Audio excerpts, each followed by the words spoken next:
Hey everybody, welcome to another episode of the Fantasy Football Fallout. This episode is about the LA Rams versus the Seattle Seahawks from Thursday Night Football. Is Todd Gurley done? Is he washed up? Is Jared Goff underrated? Is Russell Wilson overrated? We're going to talk about all those points today on the Fantasy Football Fallout. All right, everybody, let's just start with the Rams. And I think this is the second week, maybe third week in a row that I'm starting with Todd Gurley. Is he washed up? No, he's not washed up. I really don't think I think people are reading the stat lines and not watching the games, okay? If you watch the games, the dude has a lot of energy in his legs. He's just fine. Calm down with all this stuff. Remember, look, Fisher's last year with the LA Rams, Todd Gurley didn't have a great season. Why was that? Because the talent around him wasn't good. Todd Gurley, he's been up and down in his career. He had two great seasons with Sean McVay at running back. Two great seasons. This year, he's a little bit down. There's two reasons for that. One, Sean McVay isn't giving him the ball. 15 carries, 51 yards, 3.4 yards per carry, which isn't great, but against Seattle, that's been pretty good, actually, statistically speaking. 2 touchdowns. And one of those touchdown runs, by the way, looked vintage Todd Gurley from the last 2 years. He's fine, okay? Last game, he had 5 carries for like 16 yards or something, and Goff threw the ball 68 times. It's not a Todd Gurley issue. Look, I'm the only one saying this right now. Could this be a Sean McVay issue? Okay, they ever since the Super Bowl, things have been down. I think people are copying, basically the Patriots' game plan. Sean McVay's not getting the ball enough to Todd Gurley. He's going away from the run. His tendency is switching. It's moving, and you could say it's evolving. You could say whatever the case is, but Todd Gurley is not getting the volume of work, and it's not because Todd Gurley is washed up by any means. It's because they're not playing. Now, another reason for this, and I haven't actually looked at the PFF grades, the Pro Football Focus grades. I need to do that. I need to go in and crank numbers, but I've heard it reported that the offensive line is ranked about half as well as it was last year. They lost a guy to retirement. They lost a guy to free agency, and this team is still trying to figure things out. And I can see this watching the Rams, and I watch, the Rams. I watch every game, but, watching the Rams the last couple of years because I like to follow Sean McVay, I can see it, right? There's not a lot of runs. There's not a lot of holes in the lineup or in the running game. And so Todd Gurley is having to make more people miss. That's not really Todd Gurley's game. I think Todd Gurley is, first of all, a great receiver. He's a great pass blocker. But when he gets the ball, I don't think he's a shifty guy. Like, I wouldn't say he's like a Saquon Barkley or Christian McCaffrey type guy. He wants a hole. He wants to be a one-cut guy, get down the field, run with power, and maybe make a guy miss here and there, but he's more of a kind of a volume running back, and he's not getting the volume. This is not a Todd Gurley situation. It's a Sean McVay situation. I anticipate this to resolve itself over the course of the season once they get the blocking figured out. And McVay, man, in close games, you go away from Todd Gurley. That's what you're doing now. Is this a long-term thing? I don't think so. I think they'll get it cleaned up.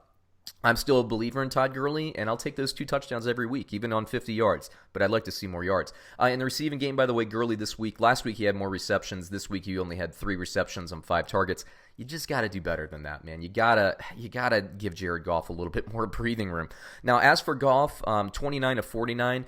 I do a touchdown predictor episode on this network. You can check that out. I'm gonna get this out on Tuesday this week. But I actually got a lot of the touchdowns right in this game. I had Jared Goff throwing for 2 touchdowns. He only threw for 1.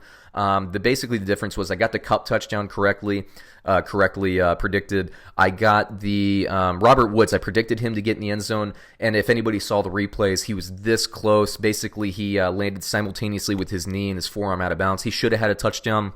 It didn't turn out. That touchdown statistically instead ended up going to Gurley, which I have Gurley in my fantasy football league, which I'm fine with. But that's really the only miss on the Rams side. Another interesting thing here is as the team continues to kind of gravitate away from Todd Gurley, again, I think they will move back. What ends up happening is Gerald Everett gets more opportunities, and Higbee too, but Everett is starting to expand his role in this offense. I've been waiting on this to happen for a while. I know McVay likes to use tight ends. I've always been a little surprised that they haven't. He likes to work the middle of the field. That's why I think Cooper Kupp is the best receiver in this offense, and he continues to prove me right there, thankfully. I've received some flack, people like Robert Woods and people like Brandin Cooks. When Kupp is in the lineup with Goff, they just have magic together. They have that chemistry, almost like that Aaron Rodgers, Jordy Nelson magic. Kupp gets in the end zone a lot. I see he had 9 receptions on 17 targets, 117 yards and a touchdown, and that'll keep going. That's just consistency there. Everett, 11 targets, which surprised me. 7 receptions, 136 yards. Now, I think some of that had to do with Brandin Cooks maybe being out with injury later in the game, but this is also becoming more and more of a trend. Gerald Everett, he's a very physically imposing guy, and the team's not running a lot. So what do you do when you don't have a running game really going? Or what do you do against, like, for instance, when you're playing the Bears on defense and you can't really establish the run? What do? You hit short passes to your slot receivers, basically the bubble screen, your tight ends and running backs out of the flat. Okay, so if you're not establishing the run, the tight end becomes vital to the offense, especially a Sean McVay offense. So while Gurley struggles, Gerald Everett is probably going to continue ascending until they get this thing figured out. Now, like I said, I think right now it's Everett and Gurley. Sorry, I put my hand here. Over the season, I think it'll probably even out, maybe even go up towards Gurley. But for fantasy football fallout, Gerald Everett, I think he's somebody you want to stash on your roster, and certainly in daily fantasy, you want to cycle him through your lineups. Robert Woods, only 5 catches on 9 targets, 48 yards. Credit the Seahawks defense, and this was a great game. Now, about Jared Goff, is he overrated? I don't think so. I think he's appropriately rated. Underrated is what I meant. I think he's appropriately rated. I think here's my issue with Goff. He is good. They give him the reins of the offense. He knows the offense in and out. He makes good throws, but he gets rushed when there's a good pass rush.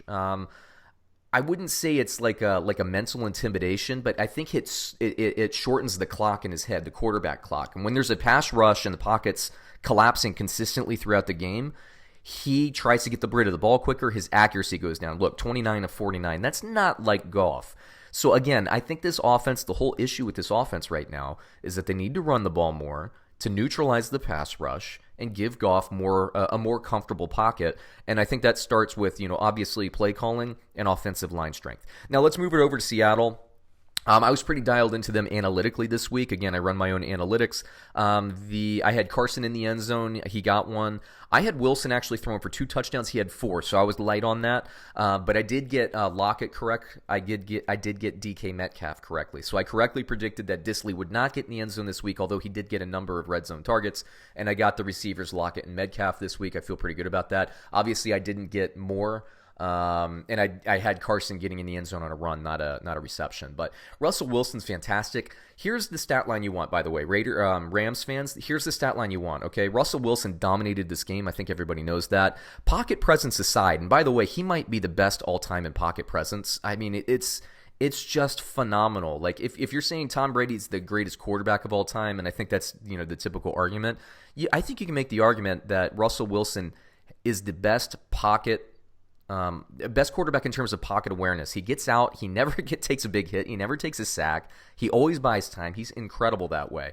And we're seeing some really impressive stuff with Mahomes too. I wonder if Kyler Murray is going to be able to get up there as he ascends in his career. But anyway, Russell Wilson. Here's the stat line I want to see. And Cleveland fans out there, here's what I want to see from Kitchens as well going forward. Russell Wilson, 17 completions on 23 passing attempts, dominated the game, 4 touchdowns passing. And why?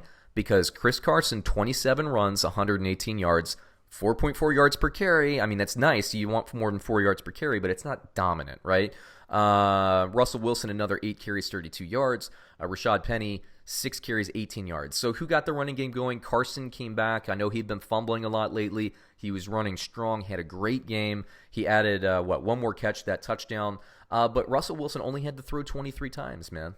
23 times. Now, if you look at that, if you say, hey, Goff, maybe instead of throwing 49 times, maybe you throw 35 times, that's where the Rams want to be. And this game was close enough. If the Seahawks came out and they were up 21 points, like Tampa Bay did last week.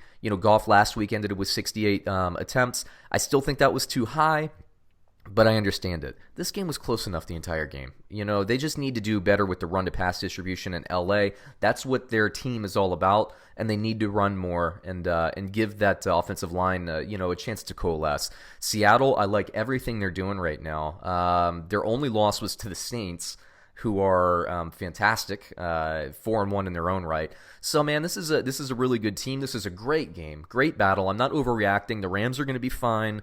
The Seahawks, obviously, are fine. We were high on the Get Paid podcast on the NFC West. I think the rest of the NFL is getting high on them as well. You got the 3-2 Rams, you got the 4-1 Seahawks, you got the 3-0 as of the time of this recording, the 3-0 San Francisco 49ers. Home against Cleveland on Monday Night Football. It's going to be fun, man. This NFC race is going to be fun. This NFC West race is going to be fun. But that takes us through this episode of the Fantasy Football Fallout.